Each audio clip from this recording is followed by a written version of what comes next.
Hello, respectable audience. 8 minus 8 times 8 divided by 8. 8 minus 8 is equal to 0. So 0 times 8 divided by 8. 0 times 8 is equal to 0 divided by 8.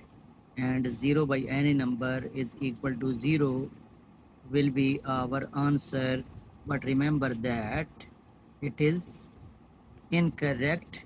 Now I will solve again the same question. 8 minus 8 times 8. 8 minus 8 times 8 divided by 8. Now I will solve it by obeying order of operation. First of all, I have to solve this multiplication. So don't cancel 8 and 8 and 8 minus 8. Again it will be 0. So first of all we have to multiply 8 minus 8 times 8 will be equal to 64 divided by 8.